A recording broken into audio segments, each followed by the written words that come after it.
بسم اللہ الرحمن الرحیم۔ السلام علیکم۔ آج آپ کے ساتھ طوائف کا ایک واقعہ پیش کرنے جا رہے ہیں جو کہ بہت ہی پیارا اور خوبصورت، دل کو لرزا دینے والا واقعہ ہے۔ اس سے پہلے میں اپنے تمام بھائیوں اور بہنوں سے گزارش کرتی ہوں کہ وہ میرے چینل کو سبسکرائب کریں۔ محترم بھائیوں اور بہنوں، بنی اسرائیل کا جرار بن کشف ایک نامی عبادت گزار شخص تھا۔ وہ دن بھر روزہ رکھتا اور رات بھر عبادت کرتا تھا۔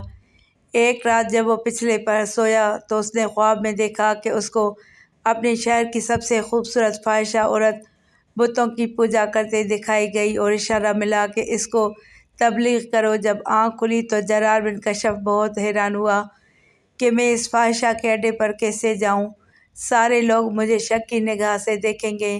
خیر، اس نے خواب کو اہمیت نہ دی اور دن بھر روزہ رکھا اور ساری رات عبادت کی۔ جب صبح اس کی آنکھ لگی تو اس کو پھر وہی خواب آ گیا۔ لگاتار عابد کو یہی خواب 3 راتوں میں آیا تو چوتھی صبح وہ اس فاحشہ عورت کے گھر پہنچ گیا۔ فاحشہ نے جب دیکھا کہ شہر کے سب سے بڑے عالم میرے گھر میں آئے ہیں تو اس نے خوب خدمت کی۔ جب بزرگ عابد نے اپنے آنے کا مقصد بیان کیا کہ میں تو تمہیں ایک خدا کی عبادت کے لیے تبلیغ کرنے آیا ہوں، تو فاحشہ کہنے لگی کہ بے شک میں بتوں کی پوجا سے اکتا گئی ہوں اور میں ایک خدا کی قائل ہوں، لیکن میں تب تک ایمان نہ لاؤں گی جب تک اللہ پاک کو خود نہ دیکھ لوں۔ وہ عابد بزرگ بہت پریشان ہوئے کہ اس عورت نے کیسی عجیب شرط رکھ دی کہ اس کو کیسے اللہ کا دیدار نصیب ہوگا۔ خیر، اس عابد نے فاحشہ سے یہ وعدہ لیا کہ اب وہ دوبارہ جسم کا کاروبار نہیں کرے گی۔ کچھ ہی دن گزرے کہ گھر میں فاقے کے عالم شروع ہو گئے۔ آہستہ آہستہ اس فاحشہ عورت نے گھر کا سامان بیچنا شروع کر دیا۔ اس کی صرف ایک ہی 4 سال کی بیٹی تھی۔ ایک دن جب وہ بھوک کے مارے رونے لگی تو فاحشہ نے اپنے گھر سے تانبے کی ایک دیگچی پکڑی اور بیچنے کے لیے بازار چلی گئی۔ وہ جانتی تھی کہ اس دیگچی کی قیمت 2 سکوں سے زیادہ نہیں ہے۔ بازار میں وہ جس بھی تانبا ساز کے پاس وہ دیگچی لے جاتی تو ہر تانبا ساز اس کی دیگچی کی بجائے اس کے چست بدن کی قیمت لگاتا اور اس کو گناہ کی دعوت دیتا۔ جب وہ کسی کو دیگچی دکھاتی تو اکثر تانبا ساز تو اس کا ہاتھ ہی پکڑ لیتے۔ وہ بار بار لوگوں کو بتاتی کہ وہ توبہ کر چکی ہے، اب یہ کام نہیں کروں گی۔ خیر، کوئی اس کو 80 سکے تو کوئی 100 سکوں کی آفر کرواتا۔ وہ یہ جان چکی تھی کہ یہ لوگ ہوس کے پجاری ہیں، بس میرے جسم کی ہی قیمت لگا رہے ہیں، جبکہ وہ اس دیگچی کی قیمت تو صرف 2 سکے ہیں۔ وہ مایوسی کے عالم میں سوچتی ہوئی بازار سے نکل رہی تھی کہ کیسے ایمان والے لوگ ہیں جو مجبوریاں خریدنے بیٹھے ہیں، اس سے بہتر تو یہی ہے کہ میں بے ایمان ہی رہوں۔ اتنے میں اچانک ایک بارش جوان لڑکا اس فاحشہ کو آواز لگاتا ہے کہ بہن، کیا اس دیگچی کو مجھے بیچیں گی؟ یہ بازار کی بالکل آخری دکان تھی۔ فاحشہ عورت نے دیگچی اس کی میز پر رکھ دی۔ اس بارش لڑکے نے دیگچی کو پلٹ کر دیکھا اور بنا فاحشہ کے چہرے پر بغیر نظر ڈالے 2 سکے میز پر رکھ دیے۔ اس عورت نے سکے اٹھائے اور گھر آ گئی۔ وہ اس لڑکے کے رویے سے بہت متاثر ہوئی کہ چلو کوئی تو ملا جس نے میری شکل و صورت کی نہیں بلکہ دیگچی کے ہی پیسے دیے ہیں۔ اگلے دن اس فاحشہ عورت نے پھٹا پرانا برقع اور نقاب کر کے اس طرح ایک دیگچی پکڑی اور دوبارہ اسی تانبے کے بازار میں چلی گئی۔ اس نے اپنی حالت ایسی بنا لی کہ دیکھنے والوں کو لگے کہ یہ ایک بڑھیا ہے۔ وہ سب تاجروں کے پاس گئی۔ وہ جس تانبا ساز کو اپنی دیگچی دکھاتی وہ اس کو تول کر کہتا 2 سکے ملیں گے۔ وہ عورت کہتی 6 سکوں میں بیچوں گی، پر کوئی تانبا ساز اسے 2 سکوں سے زیادہ دینے کو تیار نہ تھا۔ وہ بہت حیران ہوئی کہ کل یہی لوگ کل اسی دیگچی کو 80 سے 100 سکوں میں خریدنے کے لیے تیار تھے، اور آج جب میں کہہ رہی ہوں میں ایک غریب اور میری بیٹی بیمار ہے تو کوئی بھی مجھے اس دیگچی کے بدلے 6 سکے دینے کو تیار نہیں۔ اس کا مطلب کہ یہ لوگ اللہ کے پجاری تو نہیں، یہ تو ہوس پرست اور خوبصورت جسموں کے پجاری ہیں۔ خیر آخر میں اس خوبصورت لڑکے کی دکان پر پہنچی جس نے کل اس طرح کی دیگچی 2 سکوں میں خریدی تھی۔ وہ نوجوان اپنے کام میں مصروف تھا۔ غریب بڑھیا کے بھیس میں اس فاحشہ عورت نے کہا، میں یہ برتن بیچنے کے لیے لائی ہوں اور میں اسے 6 سکوں میں بیچوں گی، کیا آپ 6 سکے دیں گے؟ تانبا ساز نے پوچھا، 6 سکوں میں کیوں؟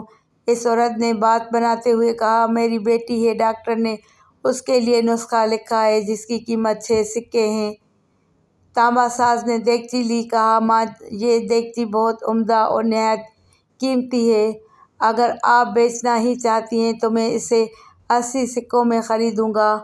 برقعے میں لپٹی بڑھیا عورت کا روپ دھارے اس فاحشہ نے کہا، کیا تم میرا مذاق اڑا رہے ہو؟ تانبے والے نے کہا، ہرگز نہیں، میں واقعی اس دیگچی کے 80 سکے دوں گا۔ یہ کہہ کر اس نے برتن لیا اور بوڑھی عورت کے ہاتھ میں 80 سکے دے دیے۔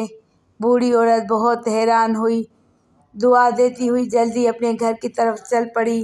الجرار بن کشف جنہوں نے اس فاحشہ کو ایمان لانے کو کہا تھا اور اس عورت نے شرط رکھی تھی کہ جب تک میں اللہ کو نہ دیکھ لوں میں ایمان نہ لاؤں گی، وہ عابد کہتے ہیں کہ دونوں دن اس عورت کے ساتھ ہونے والے واقعات نے بھی اپنی آنکھوں سے دیکھے تھے۔ اتفاق سے میں دونوں دن اسی بازار میں تھا۔ جب وہ عورت 80 سکے نوجوان تانبا ساز سے لے کر چلی گئی تو عابد جرار بن کشف فرماتے ہیں کہ میں اس لڑکے کے پاس گیا اور اس سے کہا، بیٹا لگتا ہے آپ کو کاروبار نہیں آتا۔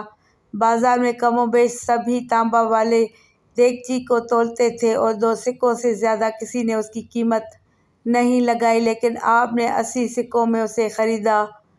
وہ لڑکا نہایت ادب سے بولا، میں نے برتن نہیں نیکی خریدی ہے، میں نے اسی بچی کا نسخہ خریدنے کے لیے 1 مہینے تک اس بچی کی دیکھ بھال کے لیے پیسے دیے ہیں۔ میں نے اسے اس لیے یہ قیمت دی ہے کہ گھر کا باقی سامان بیچنے کی نوبت نہ آئے۔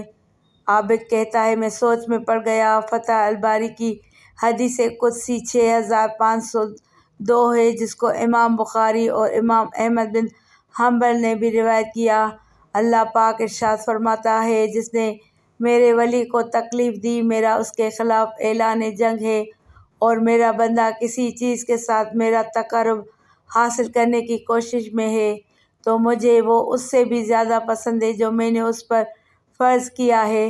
میرا بندہ جب نوافل کے ساتھ میرا جی قرب حاصل کرتا ہے تو میں اس سے محبت کرنے لگتا ہوں، اور جب میں اس سے محبت کرنے لگوں تو اس کا کان بن جاتا ہوں جس سے وہ ہنستا ہے، اور میں اس کی آنکھ بن جاتا ہوں جس سے وہ دیکھتا ہے، اور اس کا ہاتھ بن جاتا ہوں جس سے وہ پکڑتا ہے، اس کا قدم بن جاتا ہوں جس سے وہ چلتا ہے، اور جب وہ مجھ سے مانگتا ہے تو میں اسے دیتا ہوں، اور جب بخشش طلب کرتا ہے تو میں اسے بخش دیتا ہوں، اور جب میری پناہ میں آنا چاہتا ہے تو میں اسے پناہ دیتا ہوں۔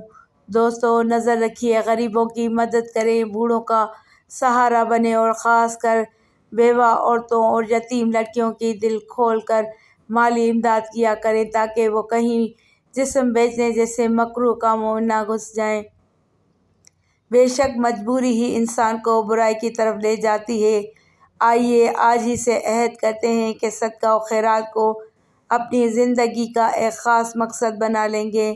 اے اللہ پاک، اس ویڈیو کو تمام سننے والوں کے گناہ معاف فرما دے اور بروز قیامت ہمارے حساب میں نرمی فرما۔ اے اللہ پاک، ہماری زندگی کو ہر قسم کے حسد اور شر سے پاک فرما دے اور تمام ضرورت مندوں کی ضرورتیں پوری فرما دے۔ تمام دوستوں سے گزارش ہے اللہ ضرور لکھیں اور ویڈیو کو لائک کر کے چینل کو سبسکرائب کریں اور گھنٹی کے نشان کو دبائیں تاکہ میری آنے والی ہر نئی ویڈیو کا نوٹیفیکیشن ملے۔